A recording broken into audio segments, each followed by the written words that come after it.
মালয়েশিয়ার আজকের নিউজ। মালয়েশিয়ায় কাজ না পেয়ে মানবেতর জীবন, দেশে ফেরার আকুতি শত বাংলাদেশির।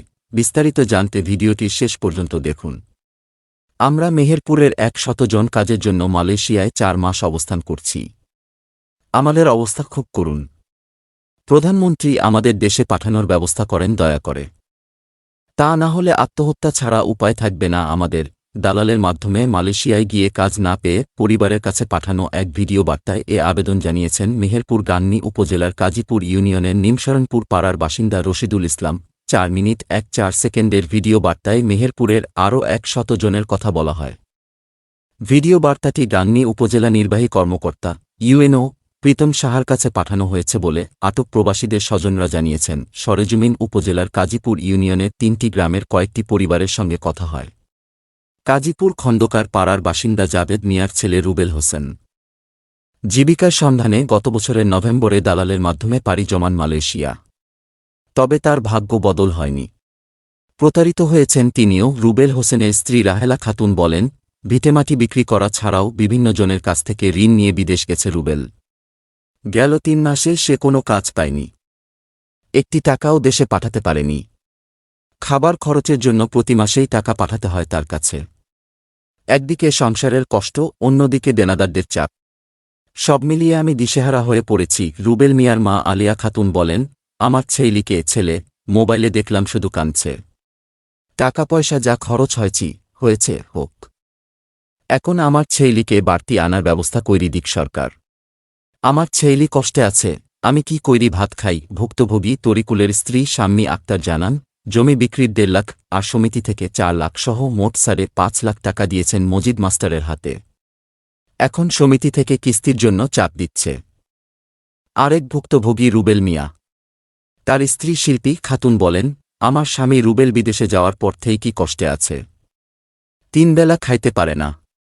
বাড়ি আসার জন্য প্রতিদিন কান্দে। সরকার যদি ইচ্ছে করে তাইলে আমার স্বামী বাড়ি ফিরতে পারবি। আমাদের আর কিছু বাকি নেই, যা বেছি তাকে দেশে আনব। কথা বলার এক পর্যায়ে এ প্রতিবেদককে ফোনে স্বামী রুবেলের সঙ্গে ভিডিওতে কথা বলার সুযোগ করে দেন শিল্পী খাতুন।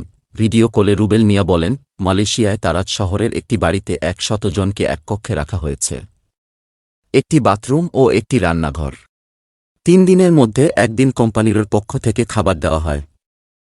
বাকি দিনগুলোতে বাড়ি থেকে টাকা পাঠালে খাবার খাওয়া সম্ভব হয়। ওই এলাকার নিমশরণ পাড়ার সাথী খাতুন বলেন, আমার স্বামী রাশিদুল ইসলাম বাড়ির ১ শতক জমি বিক্রি ও চড়া সুদে ৩ লাখ টাকা লোন নিয়ে বিদেশ গেছে।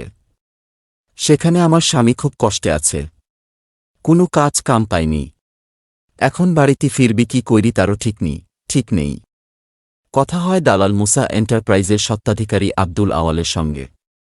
তিনি নিজেকে নির্দোষ দাবি করে বলেন, মূল কোম্পানির জন্য এদের রিক্রুট করলেও চায়না কোম্পানির জন্য যুবকদের মালয়েশিয়া আনা হয়। এদের অনেককে কাজ দেওয়া হয়েছে। কিছু সংখ্যক ছেলে কাজে না গিয়ে নানাভাবে অন্যদের প্রভাবিত করায় তার অধীনস্থ ১০০ জন একটি ব্যারাকে রাখা হয়েছে। তবে নিয়মিত খাবার দেওয়া হচ্ছে বলে দাবি করেন আব্দুল আওয়াল। কাজীপুর এলাকার বাসিন্দা সাবেক জেলা পরিষদের সদস্য মনসুর আলী জানান, এ এলাকার বাসিন্দা মিলন শেখ, রাজন মিয়া, টুটুল আলী, রাশিদুল ইসলাম, জুল হোসেন, আনারুল ইসলাম, রতন মিয়া, রিপন মিয়াসহ আরও ৯০ জন মালয়েশিয়ায় পাড়ি জমান। ৩-৪ মাস হল তারা খুব কষ্টে রয়েছেন। ঠিকমতো খাবার পাচ্ছেন না। তাদের দেশে ফিরিয়ে আনতে উপজেলা নির্বাহী কর্মকর্তা ও জেলা প্রশাসককে জানানো হয়েছে। কাজীপুর ইউনিয়নের ১ নম্বর ওয়ার্ড মেম্বার ফারুক হোসেন বলেন, কাজীপুর ও আশেপাশের এলাকা থেকে ১০০ জন ৫-৬ লাখ টাকা করে খরচ করে মালয়েশিয়ায় গেছেন।